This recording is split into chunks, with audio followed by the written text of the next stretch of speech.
The American Psychological Association came out with new guidelines about how to do therapy for boys and men. And one of the biggest problems is now that the guidelines have been set, the next step will be force. If you're not giving therapy this way, you are not in line with the APA.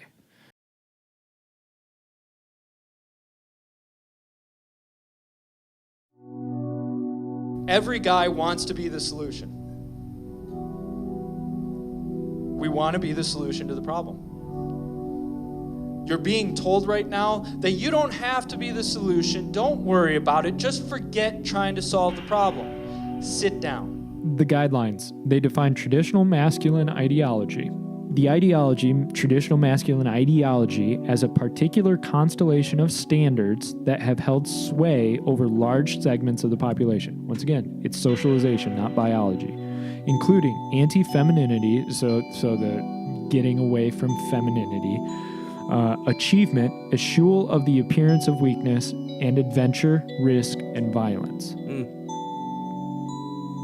So already the traditional masculine ideology is all these things that have been worded to be bad. But deep within you, you want to fix the problem. There's some honor building up within you that goes, I want to be the one to plant his flag on this. Christ puts strong standards on us. He says, give up your family, give up everybody you love, and follow me. In reality, a king is somebody that you put your life on the line for. You sacrifice everything for because they are the head of the nation, the body. Christ tells us, you're going to have to sacrifice everything for me because I am king. So if you're going to be a Christian and you're going to follow God, you better be a warrior, guys. How many men are really raised by men in today's culture? Boom. Let's say you don't have a father in your house. Well, you're already behind in terms of the masculine train. So you have a woman raising you at home. You go to your school, how many teachers are women? Vast majority. When you're forming, the vast majority of people who are guiding you and raising you up are women. I'm sorry, but a woman doesn't know how to be a man in the way that a man does. And when I look at my son, I see my own traits. I also see what he's going to run into in a very personal way. And what I see in this group and I see in this church are warriors being built. That's something that gets me, man. Warriors. Men are supposed to be warriors. And your war might look different from somebody else, but the fact is you answered the call and you stood up. It's somebody who stands.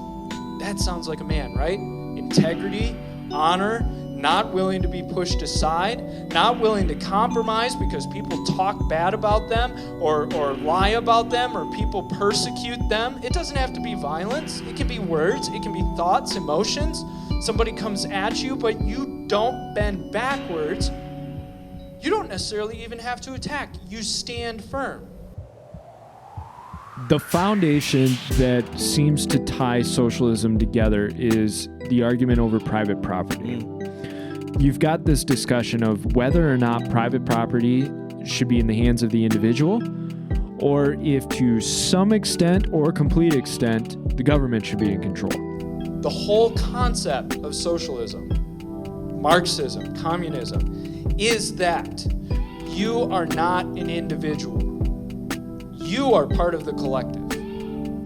And I've noticed in America, there seems to be two spheres of socialism going on right now. There's we want expanded programs, and we want some industries to be nationalized because we think that'll help the industry. Article 58, Section 10 of the Soviet Code. Propaganda or agitation containing an appeal for the overthrow, subverting, or weakening of the Soviet power, and equally, the dissemination or preparation or possession of literary materials of similar content. The beauty of this is, it's anything. Because what's Soviet power? It's the collective. But then you have the other side, which is really growing, is the removal of private property from the individual's hands. It should be in the hands of the government. That's their idea. And it's this idea of central planning. And that you look at it's one step away from communism, because communism, that whole idea was government should be in control of all of it.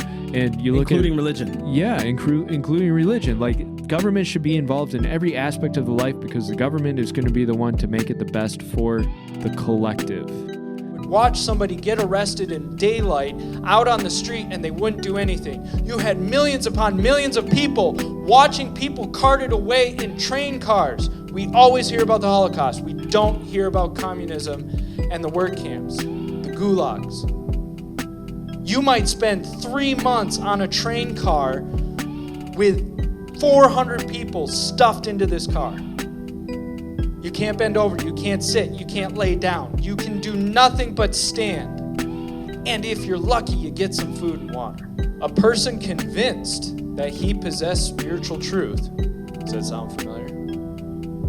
Was required to conceal it from his own children. In the 1920s, the religious education of children was classified as a political crime under Article 5810 of the Code. In other words, counter-revolutionary propaganda. You telling your kids that Christ is the king and the answer was considered counter-revolutionary propaganda. Gulag. And we go, well, that's not the socialism I want. The problem is, the socialism you want doesn't exist because it never stops there.